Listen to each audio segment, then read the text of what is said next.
Abantu bafowethu, as you know ukuthi Thursday bafowethu sine game. Bafana versus Sheka. Bakubiza kahle. So bafowethu ngizokwenza ama pre-analysis la of what we could expect. Remember ukuthi ama analysis mangawalela yonke ivideo against Mexico asebenza konke engangikhulume ngakho ref usempawe indlela ayiyona ibehavior yakhe and everything yahamba ngale ndlela engisho ngayo. Angasho ukuthi Mexico akho lutho nangempela abangakhona lutho. So let's just come to this game. I still believe ukuthi we can still make it bafowethu. It's not lost. Ukhosho wethu mengalalela ama analysis ami namanye ama fans around, because I feel like sonke siyazi ukuthi ukhosho kumele enzeni and I think he knows. So asike la bafowethu siqale kwi stats se Sheka against South Korea versus Lega Malang. I don't know how. So babe no 38% a position. Baba nama passes out 324. Baba nama accurate passes out 229. Baba nama shots out 7 bese baba nama shots on target out 4. Silana bafethu sikhuluma ngeteam edlala njengane bafana against Mexico, a defensive team. Badlala i-3-5-2, so i-back 3, basically ama defender of 5. So i-front 3 yabo ino number 17 Provod, number 10 Ushek, number 15 Usak. So ngi-analyze according to i-game South Korea, guys, because ngwabukile ama-game abo ama-qualifiers bebe wina ngama set pieces, sama penalties, so ababangani right. So South Korea against Korea bakora amakhola u2 elinye be offside wonke abafowethu ama set pieces. Sikhuluma ngeteam la it throw in, it's a goal or it throw in corner. Sikhuluma ngeteam good ngama corner, especially ama outswingers. Mangikhuluma ngama outswingers ngikhuluma normally bakora kakhulu kwiside la Modiba if bene corner.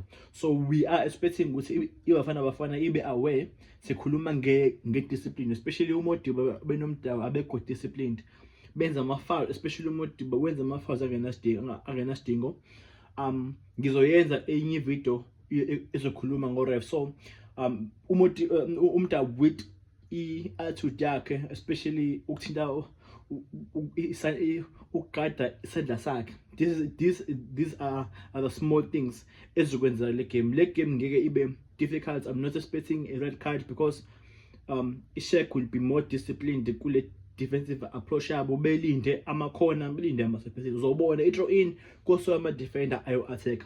Now bafowethu again, uma ngabe bephethe ibhola badlala i-3-3-4, kusho ukuthi number 15 Usak uyi-left forward bese number 10 abe i-center forward. So into eyenzakalayo bafowethu ukuthi whenever be-attack basically bazosala number center back ayi-3 and then i-left back yabo i-AD number going forward, including i-right winger yabo, and then number 15 uShak uzothatha in lapha ngaka left occupy space between uModau ne-center back, right? Now i-UK league yabo bafowethu ikhona number 5 lapha emuva uLofal bafowethu, number 5 uLofal udlala i-right back.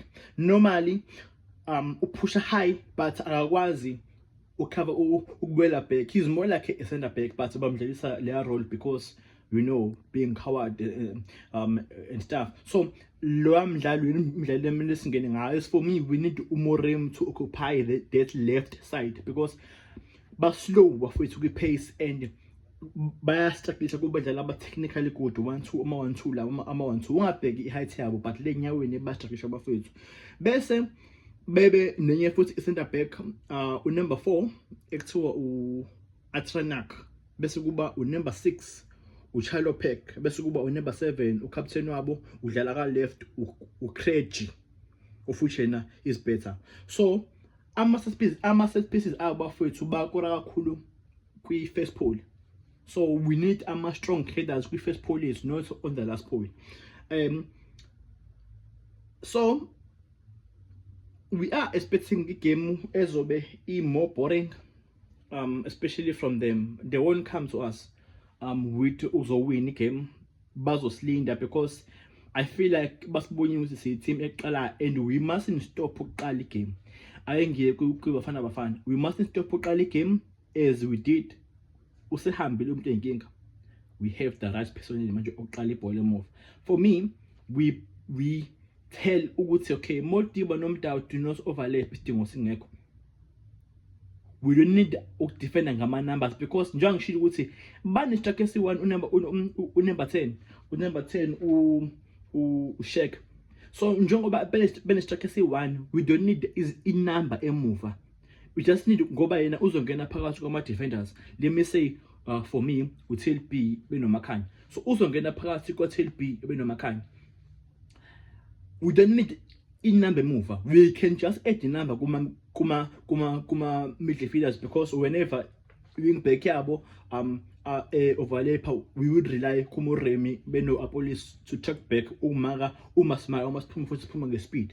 So going to midfielder amba futhi I bring back Umkwena, I bring back Adams, ngifaka Urele as a number 10, and then on the left ngifaka Umoreng, right Apolis center forward ngifaka Umakhopa. Reason 9 for Umakhopa is I want energy phambili kodwa futhi ngifuna ibhola elizokwazi ukucompete. Remember ukuthi njengoba sine speed uMore umdlala more like center forward uyenzile kumaZulu. So whenever hlala uMakhopa uzocompete eReal, and we might get bafethu amagame kanje, even nama set pieces counts. So I expect ukuthi hlale ngaleyo position mina.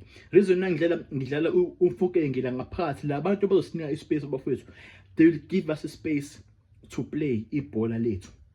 Tina, we mustn't play kakhulu ibhola emuva. We must just ukudlala ukuphuma, because there's no point for me ukuthi siqala ibhola emuva. Labantu laba ngisho they want press high.